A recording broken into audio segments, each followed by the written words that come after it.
Hello aspirants, news today के आज के इस अंक में आपका स्वागत है। आज हम 23 जुलाई की जो महत्वपूर्ण खबरें हैं उनके बारे में इस सेशन में विस्तार से चर्चा करेंगे। चर्चा शुरू करने से पहले सबसे पहले जान लेते हैं कि आज की महत्वपूर्ण सुर्खियाँ क्या है। तो आज हमारी 5 न्यूज़ है जिनके बारे में हम थोड़ा विस्तार से बात करेंगे। पहली है, अमेरिका ने यूनेस्को से बाहर निकलने का निर्णय लिया, उसके बारे में बात करेंगे। आवारा कुत्तों से जुड़े कुछ मुद्दे हैं, नैतिक मुद्दे, उनके बारे में बात करेंगे। एक है, भारत में लचीले और समृद्ध शहरों की और एक रिपोर्ट आई है वर्ल्ड बैंक की, उसके बारे में बात करेंगे। चौथी हमारी महत्वपूर्ण खबर रहेगी वो ये कि भारत में पिछले 5 वर्षों में इंटेलेक्चुअल प्रॉपर्टी की जो फाइलिंग है उसमें 44% की वृद्धि हुई है, उसके बारे में हम लोग थोड़ा बात करेंगे। और पांचवी हमारी महत्वपूर्ण खबर रहेगी वो है कि आर्कटिक क्षेत्र में शीतकाल में अभूतपूर्व गर्मी का सामना कर रहा है, यानी कि आर्कटिक एम्प्लीफिकेशन के बारे में हम लोग बात करेंगे। साथ ही साथ में हम लोग बात करेंगे कुछ संक्षिप्त सुर्खियों के बारे में, जैसे कि अनुच्छेद 143 के बारे में बात करेंगे। वित्तीय समावेशन सूचकांक जो जारी किया गया आरबीआई द्वारा, उसकी बात करेंगे। महादयी नदी की बात करेंगे। आईपीसी की धारा 498A की बात करेंगे। विंटर फॉग एक्सपेरिमेंट जो हुआ है उसकी बात करेंगे। और इसके साथ ही इत्यादि हो गए, और कुछ एक सुर्खियों में रहा स्थल है उसकी बात करेंगे, वो है वानुअतु। ठीक है, चलिए बात करते हैं हमारी पहली खबर की। पहली खबर है हमारी, अमेरिका यूनेस्को से बाहर हुआ। अमेरिका ने हाल ही में घोषणा करी है, मतलब इस न्यूज़ में ऐसा है कि अमेरिका ने हाल ही में घोषणा करी है कि यूनाइटेड नेशंस की जो सांस्कृतिक संस्था है यूनेस्को, उससे वो बाहर आ रहा है। और अमेरिका ने घोषणा करते हुए कारण ये बताया कि ये संस्था है तथाकथित रूप से उत्तेजक और विभाजनकारी मुद्दों का समर्थन करती है। और साथ ही अमेरिका ने बोला कि इस संस्था ने इजराइल विरोधी रुख अपनाया है, इस कारण से अमेरिका इस संस्था से बाहर आ गया। किससे? यूनेस्को से। अब ऐसा नहीं है कि अमेरिका पहली बार इस संस्था से बाहर आ रहा है, अमेरिका ऐसा तीसरी बार कर रहा है। 2 बार पहले भी बाहर आ चुका है, अब अमेरिका तीसरी बार इस संस्था से बाहर आ रहा है। और 2 बार तो राष्ट्रपति ट्रंप के कार्यकाल में आए। एक बार जो पिछली बार उनका कार्यकाल था उसमें यूनेस्को से बाहर हो गए थे, और इस बार जो उनका कार्यकाल है उसमें फिर से यूनेस्को से बाहर हो गई अमेरिका। अब इसके अलावा अमेरिका ने जो संयुक्त राष्ट्र की अन्य एजेंसियां हैं, जैसे कि WHO हो गया, विश्व स्वास्थ्य संगठन हो गया, से भी बाहर निकलने के लिए भी कदम उठा रहा है अमेरिका। ये भी बात कर रहा है कि हम यूनेस्को के साथ साथ WHO से भी बाहर निकलेंगे आने वाले भविष्य में। ठीक है, साथ ही उसने ये बोला है कि फिलिस्तीन के लिए जो संयुक्त राष्ट्र राहत एवं कार्य एजेंसी है, उसके लिए जो अमेरिका जो फंडिंग दिया करता था, उस फंडिंग को अमेरिका ने बहुत कम कर दिया है। तो इसमें 3 बातें जो हमें अभी निकल के आई वो यही है कि अमेरिका एक तो यूनेस्को छोड़ चुका है, WHO को भी छोड़ने का प्लान कर रहा है इन फ्यूचर में, और जो फिलिस्तीन के लिए संयुक्त राष्ट्र राहत कार्य एजेंसी है उसकी जो फंडिंग है वो अमेरिका कम कर रहा है। ठीक है, आगे देखते हैं इस न्यूज़ में क्या है। देखिए, अब अमेरिका अगर उस सांस्कृतिक जो संस्था है यूनेस्को, उससे बाहर जाएगा तो प्रभाव क्या होगा। अब प्रभाव की बात करें, सबसे पहले प्रभाव यही है, फंडिंग के ऊपर बहुत ज़्यादा प्रभाव पड़ेगा, क्योंकि अमेरिका जो यूनेस्को का जो बजट होता है उस बजट के कुल बजट का लगभग 8% का योगदान देता है, और ये बड़ा योगदान है। अब जब अमेरिका बाहर चला जाएगा तो ये 8% की जो फंडिंग है वो यूनेस्को को नहीं मिल पाएगी, और यूनेस्को की जो कार्यप्रणाली है वो प्रभावित हो सकती है फंडिंग के अभाव में। अगला है भू राजनीतिक प्रभाव क्या होगा।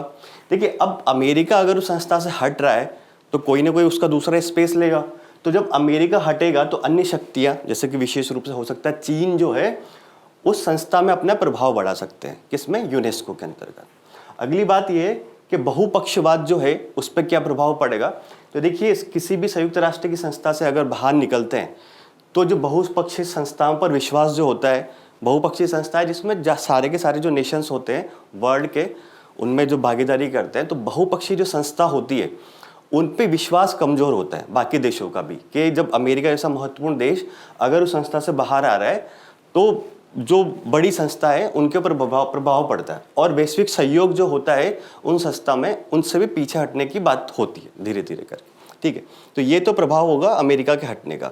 अब यूनेस्को जो संस्था इसमें आई है, नाम तो यूनेस्को के बारे में भी जान लेते हैं कि उसका हेडक्वार्टर क्या है और क्या वो बात करती है, क्या काम करता है। ठीक है, तो देखिए, जो यूनेस्को है एक संयुक्त राष्ट्र की विशेषीकृत एजेंसी है। ठीक है, और इसका काम 3 क्षेत्रों में होता है, शिक्षा, विज्ञान और संस्कृति के माध्यम से देशों के बीच सहयोग को बढ़ावा देकर शांति और सुरक्षा जो है उसमें योगदान देता है। ये इसका उद्देश्य है यूनेस्को का, ठीक है।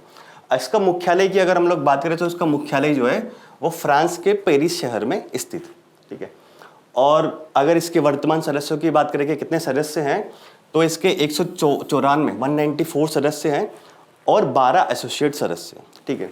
अब कुछ रिपोर्ट्स या पहले भी इसने शुरू कर रखी है यूनेस्को ने, तो वो क्या क्या है, वैश्विक शिक्षा निगरानी रिपोर्ट ये लेके आता है यूनेस्को। एक है इसमें विश्व में अभिव्यक्ति की स्वतंत्रता और मीडिया विकास की प्रवृत्ति पर जो रिपोर्ट है वो भी यूनेस्को निकालता है, ठीक है। यूनेस्को विश्व धरोहर स्थल का जो कॉन्सेप्ट है या फिर विश्व में जो धरोहर स्थल होते हैं उनके संरक्षण के लिए क्षेत्र में भी यूनेस्को काम करता है, ठीक है। Human and biosphere main and biosphere कार्यक्रम जो चलता है वो भी यूनेस्को की देखरेख में चलता है। तो ये हमने यूनेस्को के बारे में भी जाना कि यूनेस्को जो संस्था है वो क्या काम करती है और वैश्विक स्तर पे महत्वपूर्ण कार्य करती है, सांस्कृतिक स्तर पे विशेषकर। अब दूसरी हमारी महत्वपूर्ण जो न्यूज़ है वो क्या है, देखिए दूसरी महत्वपूर्ण न्यूज़ हमारे आवारा जो कुत्ते होते हैं उनसे जुड़ा मुद्दा है, उसके बारे में बात करते हैं। सुप्रीम कोर्ट ने कुछ डिसीजन दिया है आवारा कुत्तों को लेके, तो ये न्यूज़ में है अभी। तो क्या सुप्रीम कोर्ट ने डिसीजन दिया, सुप्रीम कोर्ट ने ये बोला कि आवारा कुत्तों के संरक्षण और नागरिकों की चिंताओं के बीच संतुलन पर अपनी टिप्पणी करी है।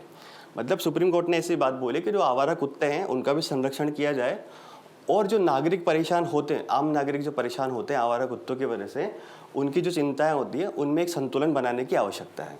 तो मुख्यतः ये जो न्यूज़ है वो इथिक्स से हमारी थोड़ी सी जुड़ी हुई है, ठीक है।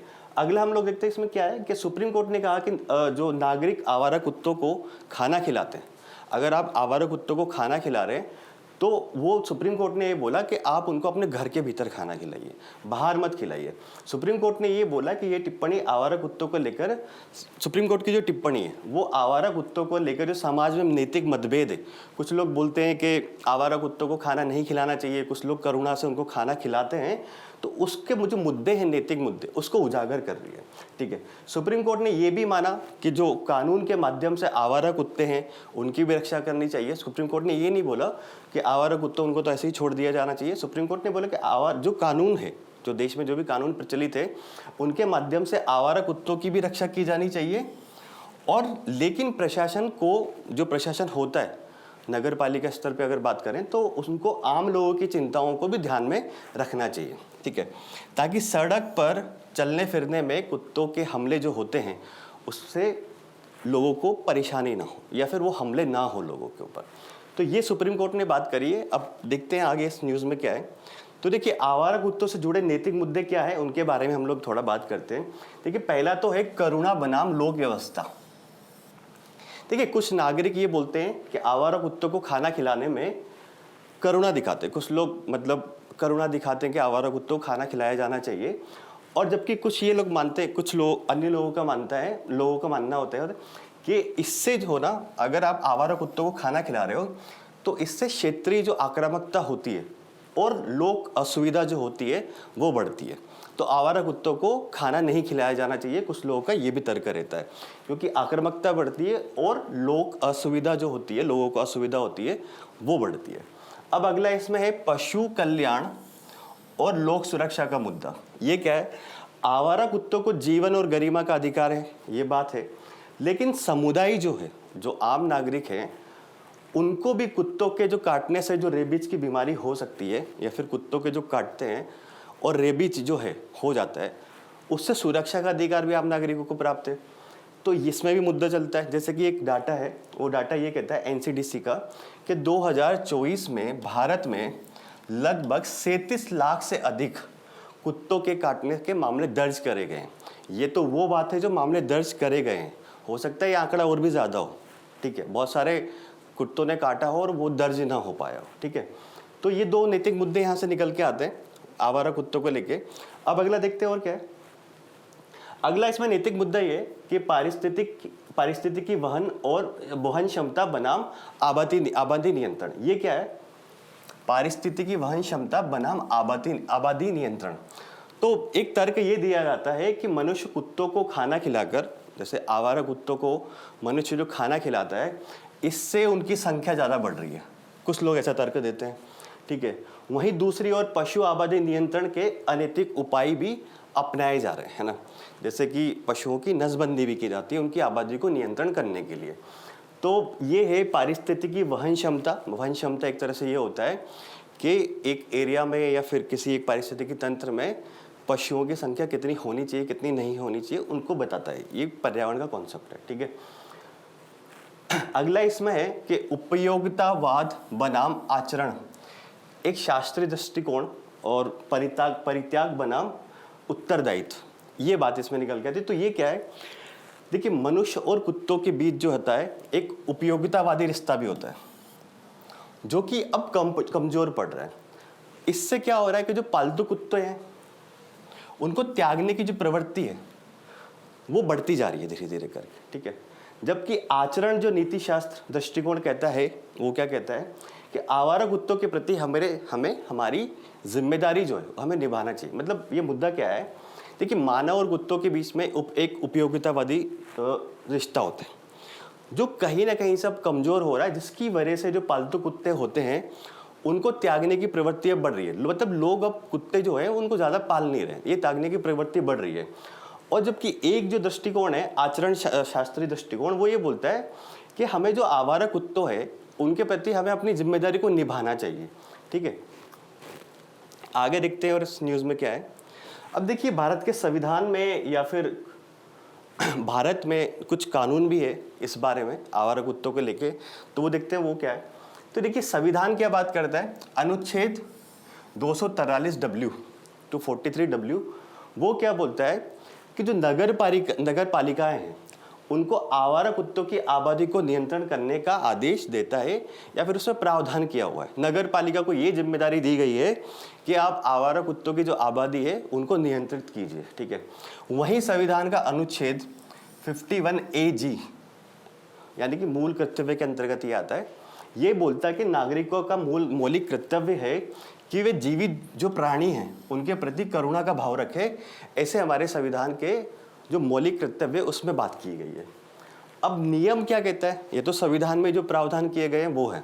अब नियम क्या कहता है, वो ये बोलता है कि पशु क्रूरता निवारण अधिनियम 1960 जो है उसके तहत कुछ बातें बताई गई हैं या उसमें कुछ प्रावधान किए गए हैं।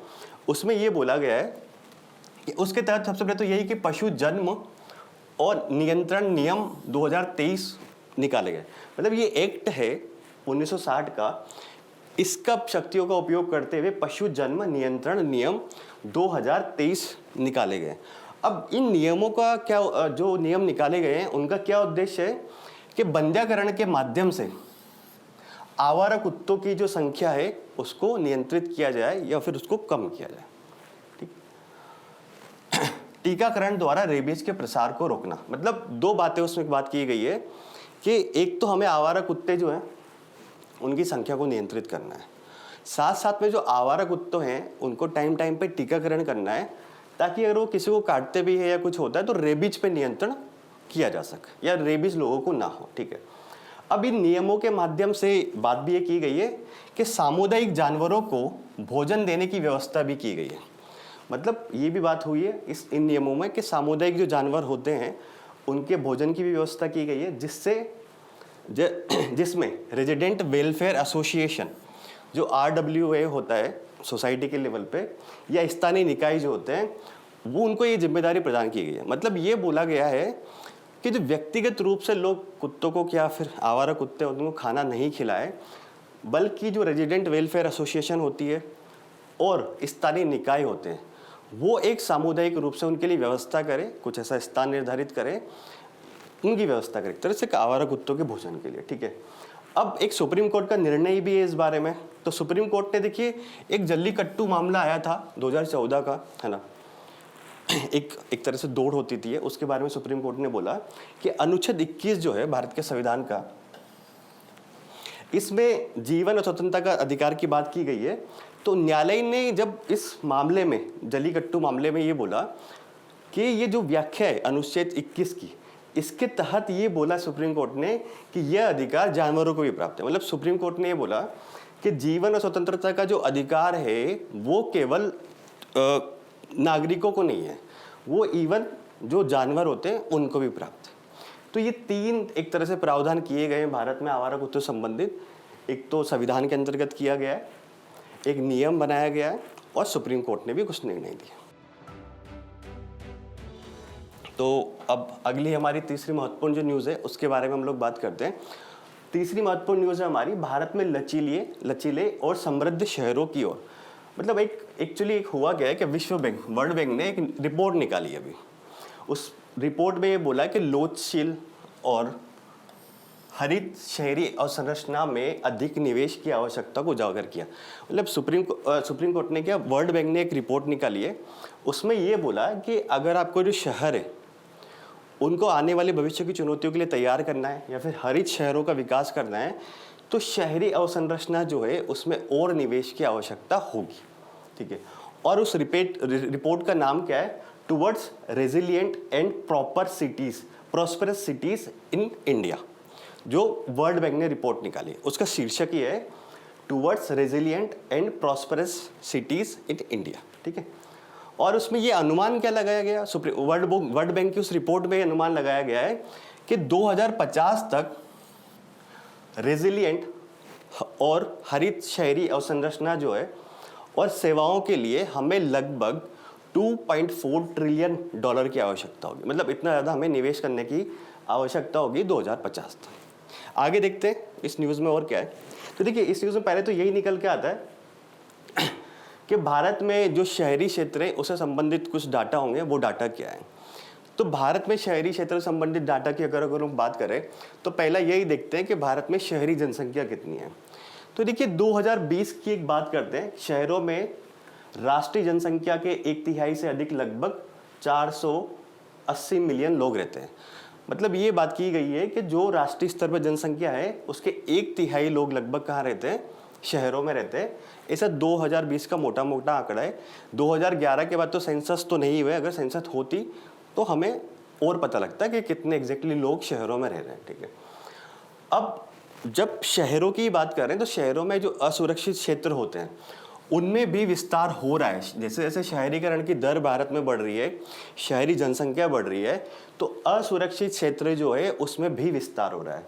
और उसका आंकड़ा क्या है कि देखिए, 1985 से लेके 2015 के बीच, है ना, बाढ़ जो होती है, शहरी बाढ़ के मामले में उच्च जोखिम वाले क्षेत्रों में बस्तियों का विस्तार 102% बढ़ गया। मतलब ये बोला कि जो असुरक्षित क्षेत्र है या फिर ऐसा कैचमेंट एरिया जहाँ पे बाढ़ आने की संभावना ज़्यादा है, तो वहाँ पे जो बस्तियों की संख्या है और बढ़ गई है, यानी कि 102% बढ़ गई है। ये मोटा मोटा आंकड़ा दे रहा है 1985 से लेकर 2015 के बीच वाला। ठीक है, अगला ये बोला गया है कि भावी पूर्वानुमान क्या है, मतलब आने वाले भविष्य में भारत की जो शहरी जनसंख्या वो कितनी हो सकती है। तो देखिए, इसमें 2050 तक का एक पूर्वानुमान लगाया गया है कि भारत में जो वर्तमान में शहरी जनसंख्या है, जिसकी हमने बात करी थी 480 मिलियन है, वो दुगनी हो जाएगी शहरी जनसंख्या और 951 मिलियन हो जाने की संभावना पूरी बताई जा रही है 2050 तक। ठीक है, अब अगला क्या है, एक आंकड़ा और है, वो ये बोलता है कि 2030 तक जितने भी रोजगार सृजित होंगे भारत में, नए रोजगार की बात कर रहा है, जितने भी नए रोजगार सृजित होंगे उसमें शहरों का हिस्सा 70% होगा। मतलब जितने भी रोजगार सृजित होंगे भारत में नए 2030 तक, वो 70% जो रोजगार है वो शहरी क्षेत्रों में सृजित होंगे। ठीक है, दूसरी बात ये कर रहा है कि 2050 तक जो देश का जीडीपी होगा उसमें शहरों का योगदान 75% जो है वो होगा। ठीक है, तो हमने क्या क्या बात करा, एक तो बात करा कि वर्तमान में जनसंख्या क्या चल रही है, एक असुरक्षित क्षेत्रों का विस्तार हो रहा है, और भावी पूर्वानुमान क्या लगाया जा रहा है भारत में शहरीकरण का। और देखते हैं इसमें क्या है। अब देखिए, भारत में जो भारतीय शहरों के समक्ष जलवायु संबंधी कुछ जोखिम भी है। वो जोखिम क्या है, सबसे पहला जोखिम है बाढ़। आए दिन हम लोग देखते हैं कि शहरी बाढ़ की हम लोग खबर सुनने को आती है जब भी बारिश का मानसून का सीजन आता है। तो ये बोल रहा है कि 2070 तक वर्षा जनित बाढ़ जो होगी शहरों में, उसका जोखिम जो है वो 3.6 से 7 गुना तक वृद्धि होने का अनुमान इसमें बताया गया है। यानी कि अगर मोटा मोटा बात करें तो ये है कि भारत में जो शहरी बाढ़ जो आती है वो आने वाले टाइम में और बढ़ेगी, है ना। और ये आंकड़ा ये बता रहा है कि 2070 तक वो बढ़ जाएगी 3.6 से 7 गुना से अधिक बढ़ सकती है, ठीक है। और इसके लिए जिम्मेदार कारक क्या है, क्यों शहरी बाढ़ है वो बढ़ सकती है, तो वो है कि देखिए एक तो जलवायु परिवर्तन के कारण हो क्या रहा है कि अनिश्चित और तीव्र वर्षा हो रही है, बहुत अधिक मात्रा में बहुत छोटे समय में वर्षा हो जाती है, इसकी वजह से वाटर लॉगिंग हो जाती है और बाढ़ आ जाती है। दूसरा है कि शहरी क्षेत्रों में कंक्रीट संरचना रहती है, इसकी वजह से पानी का जो रिसाव है वो प्रॉपर तरीके से हो नहीं पाता है, इसकी वजह से शहरी क्षेत्रों में बाढ़ की संभावना ज़्यादा बढ़ेगी, ठीक है। अगला क्या है, देखिए अत्यधिक गर्मी की एक बात की गई है। अब ये आंकड़ा क्या है अत्यधिक गर्मी का कि 2050 तक का ये आंकड़ा है, वो ये बोला कि जो प्रमुख भारतीय शहर है उसमें 1/5 वर्किंग आवर अत्यधिक गर्मी के कारण प्रभावित हो सकते हैं। मतलब ये बोल रहा है कि जो शहरी गर्मी है, शहरी क्षेत्रों में गर्मी वो बढ़ेगी, इसकी वजह से जो लोगों की काम करने की जो कैपेसिटी है वो कम होगी, या और कैपेसिटी कम होगी तो वर्किंग आवर लोगों के कम हो जाएंगे, ऐसी ये रिपोर्ट बात करती है, ठीक है। आगे देखते हैं और क्या, देखिए अब भारत में कोई योजना चल रही है क्षेत्र में, उसके बारे में बात करते हैं। तो एक योजना है जलवायु अनुकूल शहरी विकास के लिए शहरी जलवायु कार्य योजना। क्या है, जलवायु अनुकूल शहरी विकास, जलवायु के अनुकूल शहरी विकास के लिए शहरी जलवायु कार्य योजना, इसके बारे में बात करते हैं कि क्या है। तो इसमें कुछ बिंदु बात दिए हुए हैं, उन बिंदुओं के बारे में बात करते हैं कि देखिए पहला ये है कि जलवायु एवं आपदा जोखिम जो है उसका मूल्यांकन करना है, ठीक है। मतलब जो जलवायु परिवर्तन होने वाला है और जो उससे आपदा आ सकती है उसका जोखिम कितना है उसका मूल्यांकन करना है। उसके लिए क्या करना पड़ेगा कि स्थानीय आपदा विशिष्ट निवेश, जिस क्षेत्र में जिस आपदा की संभावना ज़्यादा है उसमें निवेश करना है, निवेश योजना विकसित करनी है, और भूमि उपयोग योजना में आपदा जोखिम संबंधी सूचना को एकीकृत आदि शामिल करना है, ठीक है।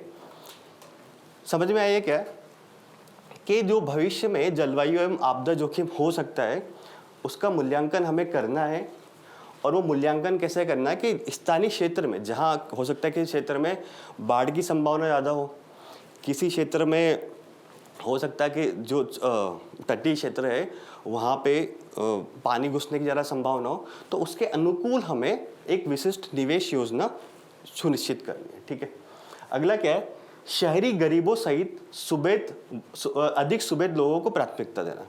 अब देखो शहरों में क्या होता है, जो गरीब लोग रहते हैं उनको ज़्यादा नुकसान होता है। अगर बाढ़ आ रही है, कोई भी आपदा आ रही है, तो सबसे ज़्यादा नुकसान, सबसे ज़्यादा प्रभावित लोग जो होते हैं वो शहरी गरीब और सुबेद वर्ग होते हैं। तो इस योजना में ये बताया गया है कि उनको हमें प्राथमिकता में रखना है।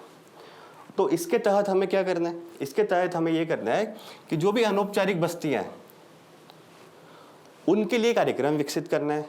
अनौपचारिक बस्तियाँ हैं तो उन क्षेत्रों को देखना है और उनके लिए स्थानीय कार्यक्रम जो है वो बनाने हैं।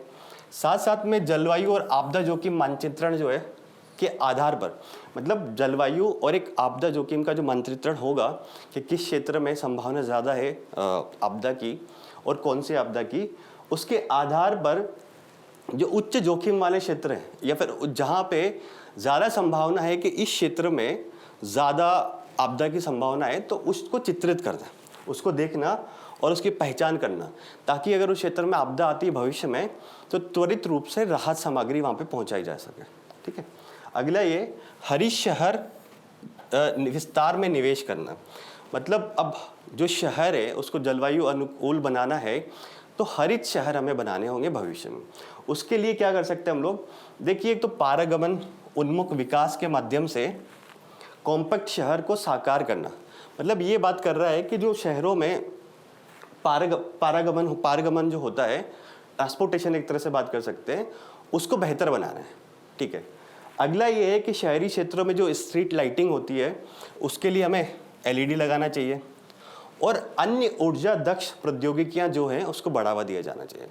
मतलब हरित शहर अगर हमें बनाने हैं तो एक तो ऊर्जा दक्ष चीज़ें होनी चाहिए, साथ साथ में स्ट्रीट लाइटिंग अगर कर रहे हैं तो उसके लिए एलईडी का उपयोग करना चाहिए। मतलब ऐसी कोई भी चीज़ करनी चाहिए या ऐसी प्रौद्योगिकियों में निवेश करना चाहिए जो हरित शहरों की ओर जाती हो। ठीक है। और दूसरा क्या बोल रही है, एक बात और ये बोल रहा है कि जोखिम प्रवण क्षेत्रों के में निर्माण कार्य पर तत्काल रोक लगाना। मतलब बात ये कर रहा है कि जिन क्षेत्रों में जोखिम ज़्यादा है, जहाँ पे आपदा आने की ज़्यादा संभावना है, तो वहाँ पे निर्माण कार्य नहीं होने चाहिए, क्योंकि अगर निर्माण कार्य होंगे वहाँ पे तो वहाँ पे बसावट होगी तो वही लोग ज़्यादा प्रभावित हो सकते हैं। ठीक है, आगे देखते हैं और क्या है इस योजना के अंतर्गत। इस योजना के अंतर्गत दो बातें और बोली गई है, वो ये है, एक कुशल, रेजिलिएंट और हरित नगर पालिकाएँ सेवाएँ। अब देखिए, जो शहरों में नगर पालिकाएँ होती है वो शहरी विकास के लिए महत्वपूर्ण रूप से काम करती है। अब जब नगर पालिका ही मजबूत नहीं होगी, वो दक्ष नहीं होगी, सक्षम नहीं होगी, तो हम आने वाले भविष्य में जलवायु परिवर्तन से जो आपदा आ सकती है उसका सामना कैसे करें। तो इसमें वही है कि नगर पालिका की क्षमता बनाना है, साथ साथ में ऊर्जा दक्षता जो है उसको उसमें सुधार करना है ना। जल क्षेत्र शहर का स्थानीय विश्लेषण करना, दक्ष और कम कार्बन उत्सर्जन वाले ठोस अपशिष्ट प्रबंधन में निवेश करना। मतलब ये बोल रहा है कि जो नगर पालिकाएं जो भी सेवाएं प्रदान करती है उनको भी एक तरह से हरित माध्यमों की ओर लेके जाना है, जिसमें पहली बात तो ये बोला कि ऊर्जा दक्षता को बढ़ाइए और जल क्षेत्र का शहर स्तरीय विश्लेषण जो है वो कीजिए, दक्ष और कम कार्बन उत्सर्जन वाले ठोस अपशिष्ट प्रबंधन जो है उसको कीजिए। और ये कौन करेगा, नगर पालिकाएं करेगी, तो उनकी क्षमता भी बढ़ाई जानी आवश्यक है। और क्या बातें इसमें की गई है, और ये की गई कि जलवायु संवेदनशील नवीन शहरी विकास करना। अगर कोई भी विकास कार्य कर रहे हैं आप, भविष्य में शहर का एक्सपेंशन कर रहे हैं, तो वो किस प्रकार से होना चाहिए, जलवायु संवेदनशील, मतलब जलवायु परिवर्तन को वो सह सके इस प्रकार से किया जाना चाहिए। जोखिम हस्तांतरण और रेजिलिएंट के संबंध में निजी क्षेत्र की जो भूमिका है उसको भी सुगम बनाना। मतलब देखिए, ये जो जलवायु परिवर्तन की वजह से आने वाले भविष्य में आपदा आ सकती है, और अगर हमें जलवायु अनुकूल शहरों का विकास करना है तो उसके लिए भी बहुत ज़रूरी है कि जो निजी क्षेत्र है उसकी भी भूमिका बराबर हो। तो हमें निजी क्षेत्र को भी प्रोत्साहित करना चाहिए इस क्षेत्र के लिए, इस कार्य के लिए। ठीक है, अगली महत्वपूर्ण खबर है हमारी, जो कि चौथी खबर है, वो है भारत में पिछले 5 वर्षों में आईपी फाइलिंग में 44% की वृद्धि हुई है। देखिए, ये न्यूज़ क्या है, हाल ही में ऐसा हुआ कि वाणिज्य और उद्योग मंत्रालय के जो राज्य मंत्री है उन्होंने लोकसभा में सूचना दी, कोई किसी ने उन्होंने प्रश्न पूछा होगा तो उन्होंने सूचना दी कि भारत में जो भौगोलिक संकेतक है, जीआई टैग्स जो हैं, उनमें तो भारत में 380% की वृद्धि हुई है। उसके बाद उन्होंने बोला है कि जो डिज़ाइन है उसके बाद डिज़ाइन में वृद्धि हुई है, उसके बाद बोला है कि पेटेंट में वृद्धि हुई है, उसके बाद बोला कि कॉपीराइट और ट्रेडमार्क में बढ़ोतरी हुई है। मतलब भारत में इन सब का जो रजिस्ट्रेशन हो रहा है, पंजीकरण हो रहा है, उसमें वृद्धि हुई है। तो भारत में ये मुख्य वृद्धि क्यों हुई है, वो ये बोल रहे हैं कि भारत में जो आईपी संबंधी गतिविधियां चल रही है, जो नवाचार हो रहे हैं, साथ साथ में भारत सरकार के द्वारा आईपी के जो फाइलिंग के लिए जो रणनीतिक सुधार किए गए हैं, उसके कारण से भारत में एक तरह से जो आईपी की फाइलिंग है उसमें वृद्धि हो रही है। अब देखते हैं इस खबर को विस्तार से थोड़ा। देखिए, अब क्या है, अब जो आईपी की फाइलिंग में वृद्धि हुई तो भारत सरकार ने क्या प्रयास ऐसे किए हैं कि वृद्धि हो रही है। तो सबसे पहले हम लोग बात करते हैं प्रक्रियात्मक सुधार की, कि भारत सरकार ने क्या किया है, कुछ प्रोसीजरल चेंज किए हैं, उनके बारे में देखते हैं। तो ये बोला है कि जो पेटेंट की मंजूरी के लिए जो समय सीमा हुआ करती थी उसको तय किया गया, और उसको ये बोला है कि ट्रेडमार्क पंजीकरण के लिए फॉर्म की जो संख्या होती है उसको 74 से घटाकर 8 कर दिया। ठीक है, एक तो ये बोला कि ट्रेडमार्क पेटेंट जो है अगर किसी ने फाइल किया है तो उसके मंजूरी का एक कितना टाइम में मिल जाएगा, वो बात की गई है। दूसरी बात ये की गई, ट्रेडमार्क अगर पंजीकरण कराने जा रहा है तो नंबर ऑफ फॉर्म्स जो भरने पड़ते थे उनको घटाकर 74 से 8 कर दिया है। अगला क्या किया गया, शुल्क जो है, अब जो आईपी फाइलिंग के लिए या पंजीकरण के लिए कुछ शुल्क होता है, तो शुल्क है उसमें भी रियायत प्रदान की गई है। अब किस किस को रियायत प्रदान की वो देखते हैं कि जो स्टार्टअप्स हैं, एमएसएमई हैं और शैक्षणिक संस्थान हैं, अगर वो पेटेंट फाइल करते तो उनको 80% तक शुल्क में जो है उनके कमी की गई है। और ये बात है कि स्टार्टअप और एमएसएमई के लिए डिज़ाइन, अगर वो डिज़ाइन के लिए पंजीकरण कराते हैं तो जो शुल्क है उसको 75% तक की छूट प्रदान की गई है। ठीक है, अगला क्या है, जो आईपी है उसकी प्रक्रिया को डिजिटलीकृत भी किया गया है। तो वो ये किया गया है कि आईपी जो आवेदन है उसका रियल टाइम डाटा प्रदान करने के लिए एक आईटी डैशबोर्ड स्थापित किया गया है। मतलब जो आपने आईपी फाइलिंग करा है वो किस स्टेज में है अभी, उसके लिए एक आईपी डैशबोर्ड जो है उसको स्थापित किया गया है। और ट्रेडमार्क के जो आवेदन होते हैं उसमें अधिक कुशल और सटीक जांच के लिए एआई का यूज़ किया। एआई संचालित ट्रेडमार्क सर्च तकनीक जो है वो अपनाई गई है। और क्या भारत सरकार ने प्रयास किए हैं, देखते हैं। भारत सरकार ने इसके साथ ही कुछ कार्यक्रम और योजनाएं भी लॉन्च करी है आईपी के लिए। तो कार्यक्रम कौन से लॉन्च किए? राष्ट्रीय बौद्धिक संपदा जागरूकता मिशन है, वो चालू किया गया है। बौद्धिक संपदा अधिकार इंटर्नशिप कार्यक्रम वो शुरू किया गया है। स्टार्टअप बौद्धिक संपदा संरक्षण योजना वो शुरू की गई है। राष्ट्रीय बौद्धिक संपदा पुरस्कार वो शुरू किया गया है। तो इसकी वजह से भारत में जो आईपी का जो पंजीकरण हो रहा है वो बढ़ रहा है। ठीक है, और क्या है, अंतर्राष्ट्रीय मानकों को भी कुछ स्थापित किया गया है। वो क्या है, अगर औद्योगिक डिजाइन है, औद्योगिक डिजाइन के लिए एक लोकार्नो एग्रीमेंट है के तहत अंतर्राष्ट्रीय वर्गीकरण को भी अपनाया गया है। मतलब अगर औद्योगिक डिजाइन के लिए लेना है, पंजीकरण कराना है, तो एक लोकार्नो एग्रीमेंट है वैश्विक स्तर पर, तो जो उसके अंतर्गत वर्गीकृत किया गया है वो भारत में भी अपनाया गया है। अब लोकार्नो एग्रीमेंट क्या है उसके बारे में थोड़ा देखते हैं। देखिए, लोकार्नो जो एग्रीमेंट है वो विश्व बौद्धिक संपदा संगठन जो है वाइपो के तहत 1968 में हस्ताक्षरित किया गया था। और ये एक प्रकार का अंतर्राष्ट्रीय संस्था वो क्या बोलते हैं, समझौता है। और ये विश्व बौद्धिक संपदा अधिकार संगठन जो है ये वैश्विक स्तर पर बौद्धिक संपदा के संरक्षण के लिए और विभिन्न देशों के बीच सहयोग करता है। ठीक है, अब देखते हैं हमारी अगली महत्वपूर्ण खबर। हमारी अगली महत्वपूर्ण खबर है आर्कटिक क्षेत्र में शीतकाल में अभूतपूर्व गर्मी का सामना कर रहा है। मतलब क्या, ये खबर ही आई है कि जो आर्कटिक क्षेत्र है वो शीतकाल में भी वहाँ पे गर्मियाँ हो रही हैं, ऐसी बात ये न्यूज़ कर रही है। तो डाटा क्या निकल के आता है, बात ये आई है कि फरवरी 2025 जो था उसमें आर्कटिक के एक जो द्वीप है उसका नाम है, एक द्वीप समूह इसका नाम है स्वालबार्ड में असाधारण रूप से उच्च तापमान और वर्षा के कारण बड़े पैमाने पर जो बर्फ थी वो पिघली, और इस पिघली हुई बर्फ के कारण बर्फ के जल का जो जमाव हुआ था। ये बात निकल के आई कि फरवरी 2025 में एक द्वीप है स्वालबार्ड, वहाँ पे उच्च तापमान और वर्षा दिखी गई। ठीक है, अब अगली बात क्या है, अब इसमें ये निकल के आ रहा है कि जो मानव जनित गतिविधियों से प्रेरित ग्लोबल वार्मिंग हो रही है उसका प्रभाव जो है वो आर्कटिक क्षेत्र में, आर्कटिक में ज़्यादा तेजी से असर दिखा रही है। मतलब जो ग्लोबल वार्मिंग हो रही है मानवीय गतिविधियों के कारण, वो पूरे विश्व में तो प्रभाव दिखा ही रही है, परंतु वो आर्कटिक क्षेत्र में उसका प्रभाव ज़्यादा देखने को मिल रहा है। इस कारण आर्कटिक का मौसम पृथ्वी के शेष हिस्सों, बाकी जो हिस्से हैं पृथ्वी के की तुलना में ज़्यादा तेजी से गर्म हो रहा है ग्लोबल वार्मिंग के कारण। और इस घटना को बोलते हैं आर्कटिक एम्प्लीफिकेशन। ठीक है, आगे देखते हैं इस न्यूज़ में डिटेल में क्या है। अब देखिए, अब जो आर्कटिक एम्प्लीफिकेशन हो रहा है, यानी कि आर्कटिक का जो तापमान है वो बढ़ रहा है, तो उसके कुछ कारण हैं। उन कारणों के बारे में चर्चा करते हैं कि वो कारण क्या है।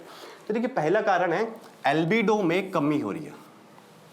एल्बिडो में कमी हो रही है। वो कमी क्यों हो रही है कि देखिए, जब टेम्परेचर बढ़ता है, तो टेम्परेचर जब बढ़ रहा है तो जो आर्कटिक में बर्फ और हिम का जो आवरण है, जो लेयर है, वो कहीं ना कहीं धीरे धीरे पिघल रही है, और वो पिघल कर समुद्री जल और यह खुली ज़मीन जो है उसमें बदल जाती है।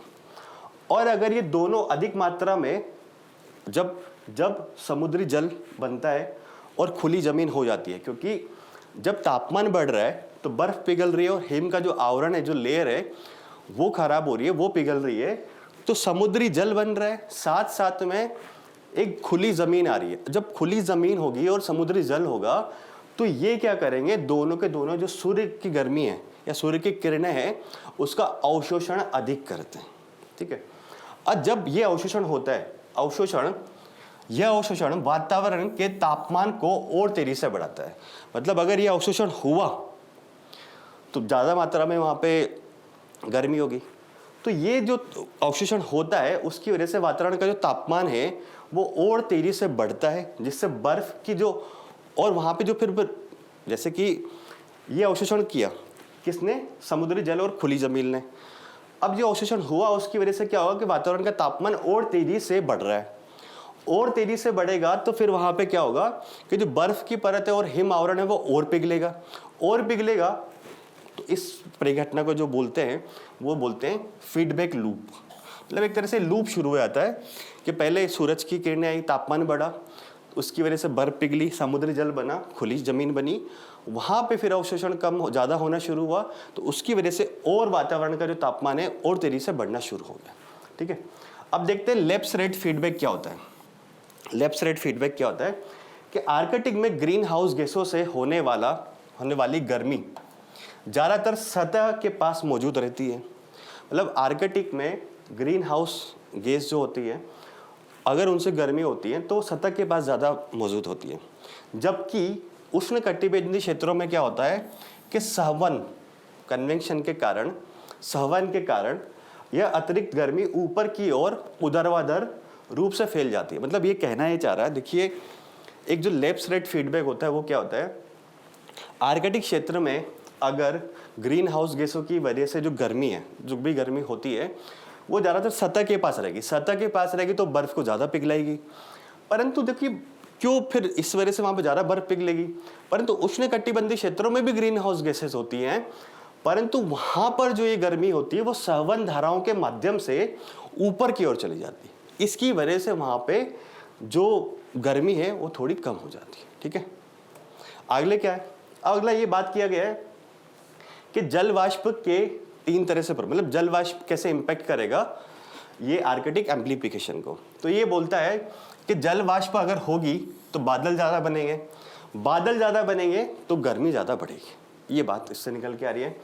अब जल वाष्प का जब संघनन होता है, कंडेंसेशन होता है, अर्थात जल वाष्प पानी की बूंदों में बदलती है, तो इस दौरान गर्मी निर्मुक्त होती है। मतलब जो जल वाष्प होती है अगर वो पानी की बूंदों में बदल रही है तो उस दौरान क्या होगा, गर्मी निर्मुक्त होगी तो फिर वहां पे आर्कटिक क्षेत्र में बर्फ को पिघलाएगी। ठीक है, अगला क्या है, वायुमंडलीय ऊष्मा परिवहन। एक और इसमें ये जलवाष्प का ही वो ये कि जलवाष्प स्वयं भी, जो जलवाष्प होती है वो स्वयं भी एक तरह से ग्रीन हाउस गैस की तरह काम करती है और गर्मी को एब्जॉर्व करती है ना। तो इस अगर एब्जॉर्व करेगी तो फिर क्या होगा, बर्फ पिघलेगी आर्कटिक क्षेत्र में। अगला है हमारा वायुमंडलीय ऊष्मा परिवहन। तो देखिए क्या है कि जो उष्णकटिबंधीय क्षेत्र होते हैं, अगर वहाँ पे नमी में वृद्धि हो रही है, कहाँ पे, उष्णकटिबंधीय क्षेत्रों में। ये जो होता है उष्णकटिबंधीय क्षेत्र, अगर यहाँ पे नमी में वृद्धि हो रही है तो क्या होगा कि आर्कटिक की ओर जो ऊष्मा के परिवहन की दर है वो और बढ़ जाएगी। ये बात ये कहना चाह रहा है कि अगर उष्णकटिबंधीय क्षेत्रों में नमी में वृद्धि हो रही है तो आर्कटिक की ओर जो ऊष्मा का परिवहन होता है उसकी दर और बढ़ जाएगी। ठीक है,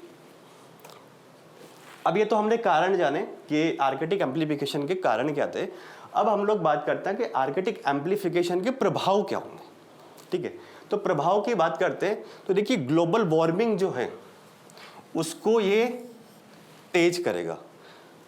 क्या करेगा, तेज करेगा आर्कटिक एम्प्लीफिकेशन। वो कैसे करेगा कि देखिए आर्कटिक में जो पर्माफ्रॉस्ट होता है, अगर वो पर्माफ्रॉस्ट जो होता है अगर वो पिघलेगा तो वहाँ से क्या होगा कि संग्रहित जैविक कार्बन, जो पर्माफ्रॉस्ट के अंतर्गत संग्रहित जैविक कार्बन है, वहाँ से कार्बन डाइऑक्साइड और मीथेन जो गैसें हैं वो निकलेगी। अगर पर्माफ्रॉस्ट पिघलेगा तो वहाँ से कार्बन डाइऑक्साइड और मीथेन गैसें निकलेगी, और ये जो दोनों गैसें हैं ये क्या है, ग्रीन हाउस गैसें हैं।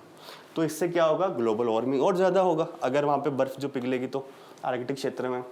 पारिस्थितिकी जो तंत्र है उसमें बदलाव हो सकता है। वो कैसे कि देखिए सर्दियों के जो मौसम है उसमें अगर गर्मी बढ़ेगी और वर्षा से ऊष्मारोधी बर्फ की परत कम होगी। सर्दियों में गर्मी बढ़ेगी और वर्षा से जो ऊष्मारोधी परत होती है अगर वो कम होगी, उसकी मोटाई जो है अगर वो कम होगी, तो जो वहाँ पहले से टुंड्रा पारिस्थितिकी जो है, पारितंत्र जो है और सूक्ष्म जीवों को ठंड से जो बचाती है, अब बचाता थी। मतलब ये बोल रहा है कि जो ऊष्मारोधी बर्फ की जो परत होती है, जो कि वहाँ का जो टुंड्रा पारितंत्र है और सूक्ष्म जीव जो है उसको ठंड से जो बचाती थी, तो अगर गर्मी वहाँ पे बढ़ी तो उसकी वजह से क्या होगा कि इनके ऊपर प्रभाव पड़ेगा। अब ये सीधे के सीधे कठोर तापमान का इनको सामना करना पड़ेगा, जिससे कि जो उनकी स्थिति है उस पारिस्थितिकी तंत्र की वो बदल सकती है। तो ये वैश्विक स्तर पर जो आर्कटिक एम्प्लीफिकेशन है उसके प्रभाव देखे जा सकते हैं। ठीक है, आगे देखते क्या, अब भारत स्पेसिफिक प्रभाव क्या रहेंगे, भारत पर क्या प्रभाव पड़ सकता है। तो देखिए, भारत के जो मानसून है उसमें बाधा उत्पन्न हो सकती है। वो क्या है कि आर्कटिक में अगर समुद्री बर्फ जो है अगर वो घटेगी, मतलब वो पिघल जाएगी, तो भारत में मानसून जो है वो ज़्यादा तेज हो सकता है और भारत में भारी वर्षा जैसी चरम घटनाएं हैं वो भारत में बढ़ सकती है। ठीक है, अगला क्या है, जल स्तर, समुद्र का जल स्तर जो है वो बढ़ सकता है।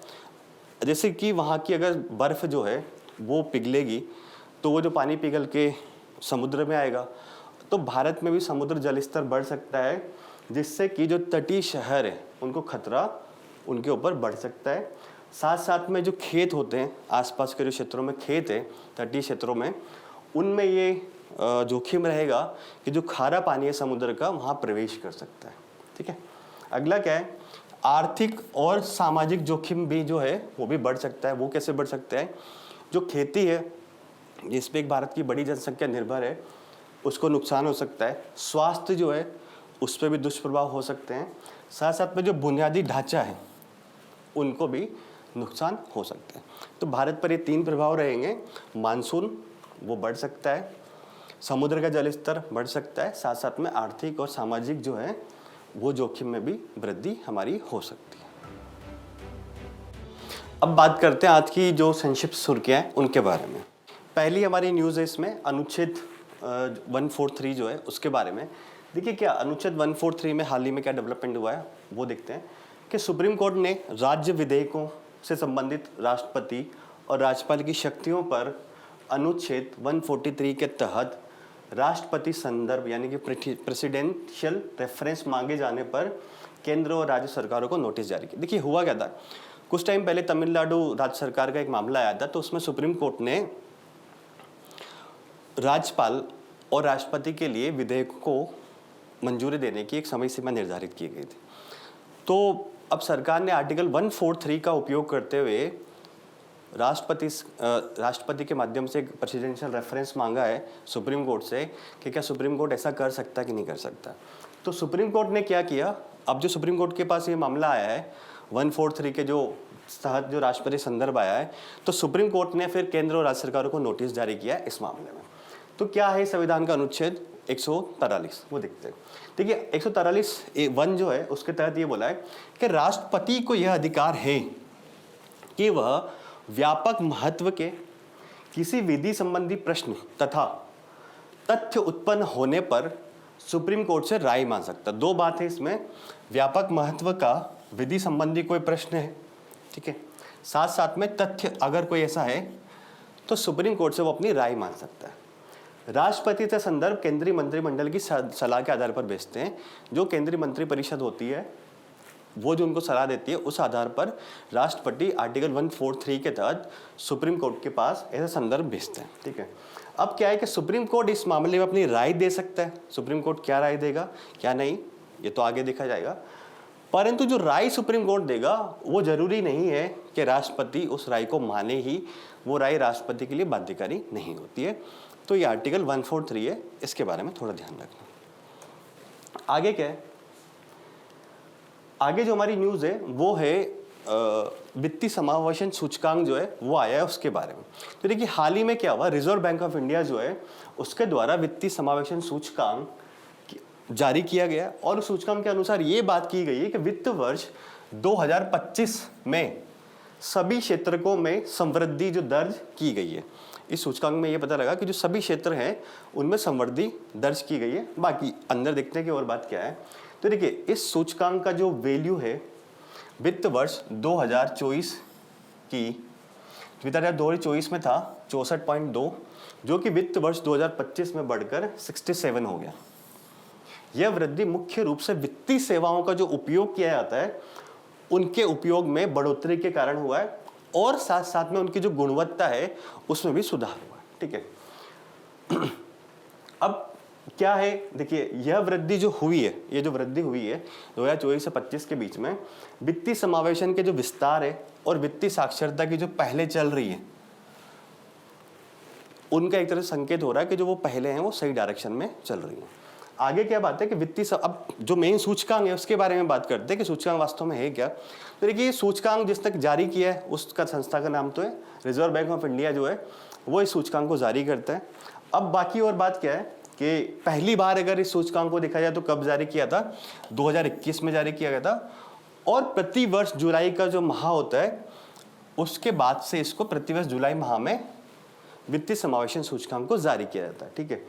समग्र सूचकांक है, मतलब समग्र सूचकांक कैसे है कि इसमें बैंकिंग की बात करी जाती है, निवेश की बात करी जाती है, बीमा की बात करी जाती है, डाक और पेंशन क्षेत्र जो है में वित्तीय समावेशन की प्रगति है वो किस प्रकार चल रही है, वो सारे इसमें बात करी जाती है वित्तीय समावेशन सूचकांक में। और देखते हैं, देखिए इसका उद्देश्य क्या है। वित्तीय समावेशन सूचकांक का उद्देश्य यही है कि भारत में जो वित्तीय समावेशन का जो प्रोग्रेस है वो किस प्रकार से हो रहा है, किन क्षेत्रों में सुधार करने की आवश्यकता है, उसको ये दिखता है। तो ये उद्देश्य है कि वित्तीय समावेशन का जो प्रसार है उसको मापना है। सूचकांक की रेंज क्या है, देखिए, अब जो जीरो वैल्यू अगर है तो वित्तीय समावेशन वित्तीय सेवाओं से पूर्ण वंचित है। अगर जीरो है, मतलब ये 0 से 100 तक है, तो अगर 0 है तो वित्तीय सेवाओं से पूर्ण वंचित है, और अगर वैल्यू 100 पे है तो पूर्ण समावेशन की स्थिति है। तो वर्तमान में क्या हुआ है, 67% के आसपास हम लोग हैं। अब पैरामीटर या भारांश क्या क्या है इस क्षेत्र में अलग अलग, तो देखिए, पहुंच यानी कि वित्तीय सेवाओं तक पहुंच या एक्सेस जो है उसको 35% भारांश दिया हुआ है। उपयोग या यूजेज जो है उसको 45% भारांश दिया है, और गुणवत्ता या क्वालिटी जो है उसको 20% भारांश दिया हुआ है। ठीक है। अब आधार वर्ष की अगर बात करें तो ये जो सूचकांक है इसको कोई इसका आधार वर्ष नहीं है। जैसे कि जीडीपी का होता है आधार वर्ष, कंज्यूमर प्राइस इंडेक्स का होता है, होल प्राइस इंडेक्स का होता है, परंतु इसका कोई आधार वर्ष नहीं है, ये ध्यान रखने की आवश्यकता है। आगे देखते हैं क्या न्यूज़ है हमारी। देखिए, आगे एक नदी के बारे में न्यूज़ आई है, महादई नदी के बारे में। तो ये न्यूज़ क्यों आई है, वो न्यूज़ ऐसी है कि गोवा सरकार जो है वो कर्नाटक सरकार की एक परियोजना है कलसा बंडूरी, उसके खिलाफ महानदी या फिर महादई जो नदी है उसका जो जल विवाद है उसको लेके गोवा सरकार सोच रही है कि हम सुप्रीम कोर्ट का रुख करें या सुप्रीम कोर्ट में जाएं। ठीक है। तो हमें तो अब हमारी जो खबर है इसमें इंपॉर्टेंट है वो ये कि जो 2 नदियां हैं और ये परियोजना है वो क्या है। तो देखिए, कलसा बंडूरी जो परियोजना है, ठीक है, इसके तहत क्या है कि मलप्रभा नदी के तहत जल को मतलब जो ये परियोजना है इसके तहत ये किया जाएगा कि जो जल है उसको मलप्रभा नदी की ओर मोड़ने की बात की जा रही है। और ये है उसके लिए क्या किया जाएगा, कलसा और बंडूरी जो 2 नदियां हैं उन पे बांध बनाए जाएंगे, यानी कि कलसा और बंडूरी नदियों पे बांध बनाए जाएंगे, और उस बांध में जो पानी इकट्ठा होगा उसको किस साइड लेके जाया जाएगा, मलप्रभा नदी की ओर लेके जाया जाएगा। अब क्यों गोवा इस पे ऑब्जेक्शन कर रहा है, क्योंकि कलसा और बंडूरी जो है वो दोनों जो महादई नदी है उसकी सहायक नदी है। तो अगर उन पे बांध बनेगा तो महादई नदी में भी पानी की जो आवक है वो कम होगी। ठीक है। अब महादई या फिर महादई जो नदी है वो क्या है, देखिए, ये जो नदी है वो कर्नाटक के जो जम्बोती घाट है, पश्चिमी घाट से वहाँ से निकलती है ना, और अरब सागर में गिरती है नदी। ये नदी गोवा, कर्नाटक और महाराष्ट्र से होकर बहती है। ये हम इसको देख सकते हैं, ये डायग्राम में ये जो है ये महादई नदी है। ठीक है। आगे बढ़ते हैं न्यूज़ में। आगे न्यूज़ है हमारी वो क्या है, ग्रेट रुआ आ नदी, मतलब ये भी एक नदी के बारे में। अब ये नदी कहाँ बहती है उसके बारे में मुख्य खबर यही है। तो देखिए क्या हुआ हाल ही में कि ग्रेट रुआ नदी जलवायु परिवर्तन और बढ़ती इंसानी गतिविधियों से जुड़े कुप्रबंधन के कारण सूख रही है। मतलब ये नदी जो है धीरे धीरे सूखती जा रही है, ये न्यूज़ आई है। तो देखिए अब ये नदी कहाँ है, हमें ये ध्यान रखना है कि नदी जो है ये तंजानिया की जो प्रमुख नदियाँ हैं उसमें से एक है। और ये रूफिजी नदी जो है रूफिजी जो नदी है कि एक बड़ी सहायक नदी है। मतलब ये जो नदी है वो रूफिजी नदी जो बहती है तंजानिया में उसकी सहायक नदी है। और रूफिजी नदी जो है वो तंजानिया की सबसे बड़ा नदी बेसिन है। ये दो चीज़ ध्यान रखनी है। और रुआ राष्ट्रीय उद्यान के लिए जल का मुख्य स्रोत है। देखिए अब इसमें दो बातें आपको मुख्यतः ध्यान रखनी है कि जो नदी है ग्रेट रुआवा ये कहाँ पे, तंजानिया में है। रूफिजी नदी है वो भी कहाँ पे, तंजानिया में। ये दो बातें हमारी महत्वपूर्ण है जो हमें याद रखनी है। ठीक है, आगे देखते हैं क्या है। आईपीसी की धारा 498A के बारे में कुछ न्यूज़ आई है। तो देखिए वो क्या है, हाल ही में सुप्रीम कोर्ट ने इलाहाबाद हाई कोर्ट द्वारा 2022 में एक दिशा निर्देश जारी किए गए थे, तो उनको लागू करने का सुप्रीम कोर्ट ने आदेश दिए। दिशा निर्देश क्या है इस बारे में हम लोग नहीं जाते हैं फिलहाल के लिए। हम ये बात करते हैं कि आईपीसी की धारा 498 जो है वो क्या है वास्तव में। तो देखिए वो अब दिशा निर्देश को थोड़ा सा देख लेते क्या है कि जो दिशा निर्देश है वो ये बोलते हैं कि जो वैवाहिक क्रूरता के मामले में पुलिस को 2 महीने की कूलिंग पीरियड के दौरान गिरफ्तारी करने या कोई अन्य कार्रवाई करने से रोकते हैं।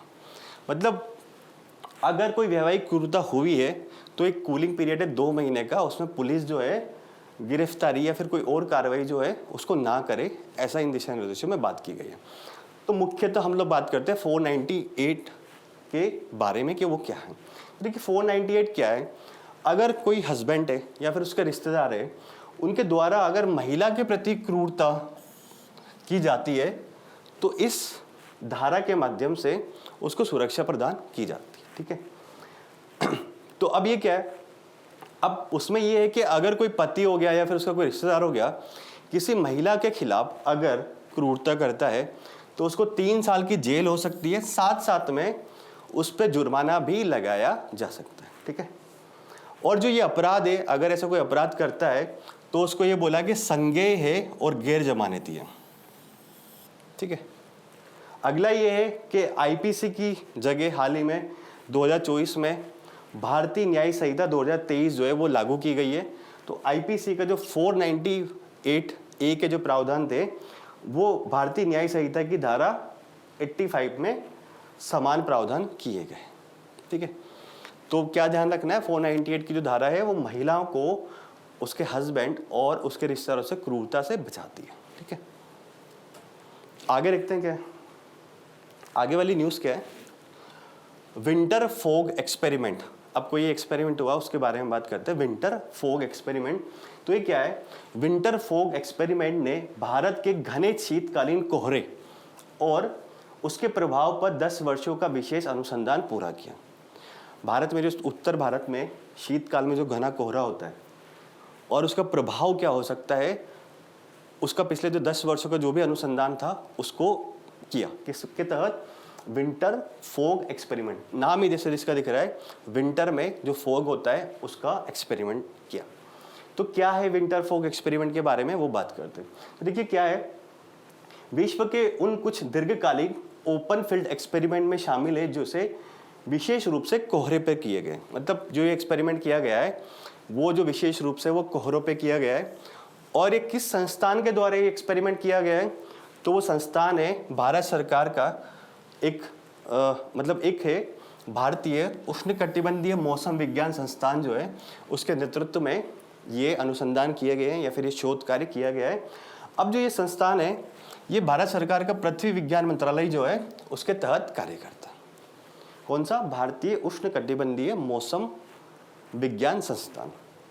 इसका उद्देश्य क्या था कि जो बेहतर नाव कास्टिंग की क्षमता है वो विकसित की जा सके और शीतकाल में जो कोहरा होता है, ठीक है, उसका पूर्वानुमान लगाया जा सकते ये, क्योंकि पिछले 10 वर्षों का जो आंकड़ा है उसका विश्लेषण किया गया तो बेहतर कास्टिंग की जा सकती है और पूर्वानुमान लगाने की बात की जा रही है। ठीक है, नाउकास्ट के तहत क्या होगा कि 6 घंटे का जो मौसम अनुमान होगा अगले 6 घंटे का, उसका पूर्वानुमान जारी किया जा सकता है।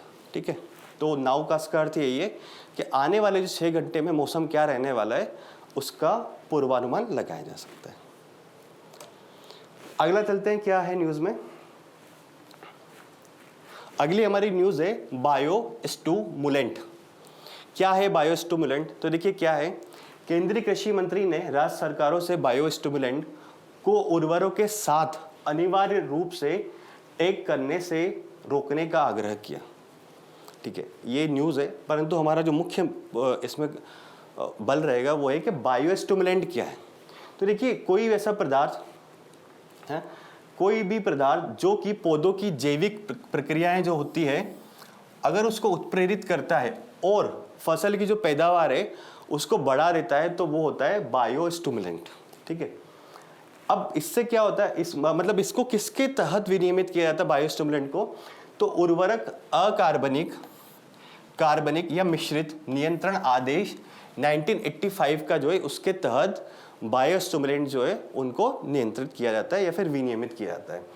अब बायोस्टिमुलेंट वास्तव में करते क्या है या किस प्रकार जो सुधार लाते हैं कृषि में, वो ये है कि देखिए पोषक तत्वों, जो पौधों के लिए जो पोषक तत्व है उसकी उपलब्धता और उसका जो उपयोग करने की दक्षता है उसको बढ़ा देते हैं।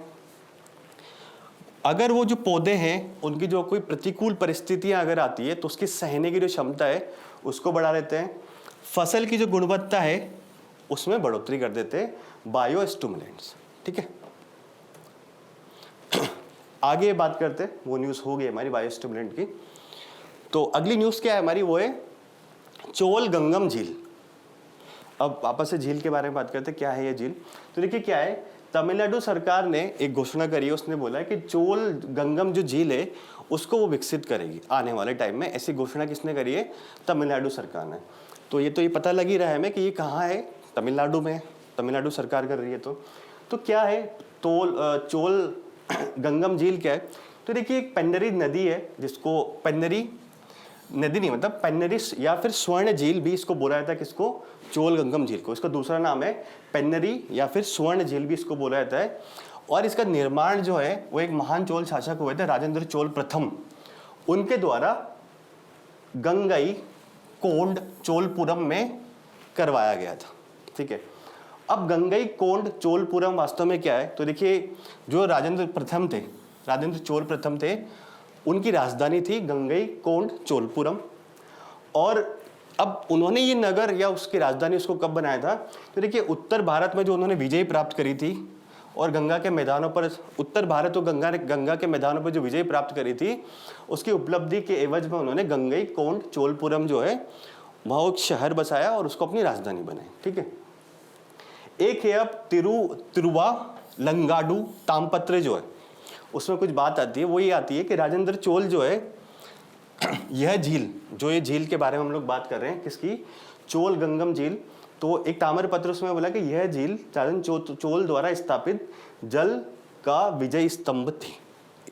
मुख्य बात ये ध्यान रखिए कि ये झील कहाँ है और किसने इसकी स्थापना करी है। तो ये हो गए हमारे सुर्खियों में रहे जो छोटी छोटी न्यूज़ थी वो। अब हम लोग बात करते हैं कि सुर्खियों में रहा जो स्थल है वो क्या है हमारा। तो देखिए आज एक जो है देश वो हमारा न्यूज़ में है, उसका नाम है वानअतू, जिसकी राजधानी है पोर्ट विला। ये वानअतू की लोकेशन है और ये इसकी राजधानी जो है पोर्ट विला उसकी लोकेशन है। ठीक है, तो इससे काफ़ी कुछ पता लगता है कि कहाँ है कहाँ नहीं है। तो देखिए बात करते हैं, प्रशांत महासागर में स्थित है वानुअतू। कहाँ स्थित है? प्रशांत महासागर में। तो न्यूज़ क्या है, प्रशांत महासागर में स्थित वानुअतू ने पर्यावरण के क्षरण को इकोसाइड के रूप में वर्गीकृत करवाने के लिए अंतर्राष्ट्रीय न्यायालय में याचिका एक दायर की है। तो इस वजह से न्यूज़ में। अब इसकी भौगोलिक अवस्थिति की बात करते हैं, वो क्या है? तो देखिए दक्षिण प्रशांत महासागर जो है वहाँ पे द्वीपों का एक जो समूह है वो है, और ये द्वीप समूह जो है वो मेलानेशिया का हिस्सा है। ठीक है, अगला क्या है? यह देश उत्तरी ऑस्ट्रेलिया के पूर्व में और फिजी के पश्चिम में अवस्थित है। ये देख सकते हैं हम लोग, ये ऑस्ट्रेलिया है इसके पूर्व में, और ये फिजी जो है इसके पश्चिम में अवस्थित है, जो ये देश है। अगला क्या है, समुद्री सीमाओं की अगर हम लोग बात करें इसकी क्या है, तो ये चारों ओर से दक्षिणी प्रशांत महासागर से घिरा हुआ है। इसका अनन्य आर्थिक क्षेत्र जो है, मतलब EEZ जो है वो काफ़ी विस्तृत है। मतलब ये चारों ओर से जो द्वीप है वो किससे घिरा हुआ है, प्रशांत महासागर से घिरा हुआ है। तो आज की हमारी जो महत्वपूर्ण न्यूज़ थी वो सारी हमने डिस्कस करी विस्तार से। उम्मीद है आपको ये जो डिस्कशन है ये आपके आने वाले एग्ज़ाम में आप इससे लाभान्वित होंगे। अब आपकी स्क्रीन पे कुछ प्रश्न आएंगे, आप उन प्रश्नों को हल कीजिए, और जो प्रश्न होंगे आज हमने जो डिस्कशन किया उसी के आधार पर होते हैं, और जो कमेंट बॉक्स है उसमें हमें उनका उत्तर बताइए। ऑल द बेस्ट आप सभी को।